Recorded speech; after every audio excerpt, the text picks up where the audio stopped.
शापित पुतला अचानक कुछ छात्रों के हमले का शिकार हो गया। किसने सोचा था कि जब वो लोग जाने वाले थे तभी एक लड़के ने देखा कि पुतले के चेहरे पर अजीब सी बीजें उग आई हैं। उसने तुरंत अपने साथी से बेसबॉल बैट मंगवाया और बिना कुछ सोचे सीधे पुतले के सिर पर दे मारा।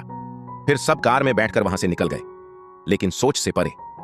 रात में नशे में धुत श्यांग ब्याओ अजीब तरह से फिर से मक्के के खेत में पहुंच गया और इस बार पुतले की नजर उस पर अटक चुकी थी।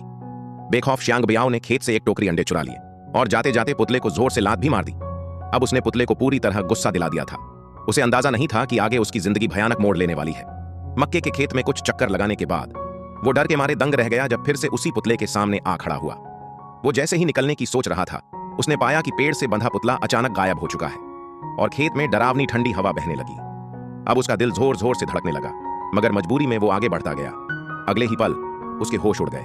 पुतला चमत्कारिक रूप से जिंदा हो उठा। श्यांग ब्याओ का नशा पल भर में उतर गया और वो पागलों की तरह भागने लगा, लेकिन शापित पुतला उसे छोड़ने वाला नहीं था। जान बचाने की कोशिश में श्यांग ब्याओ एक खाद वाली कांटी से ठोकर खाकर गिर पड़ा। उसने तुरंत कांटी उठाई, लेकिन अगले ही पल पुतले ने झपटकर कांटी छीन ली और उस पर पलटवार कर दिया। हैरानी की बात यह थी कि श्यांग ब्याओ का खून नहीं बहा, बल्कि उसके शरीर से पुआल निकलने लगी। किसी तरह वो डरावने खेत से बाहर निकला, लेकिन अब बहुत देर हो चुकी थी। इसके बाद और भी भयानक नजारा हुआ।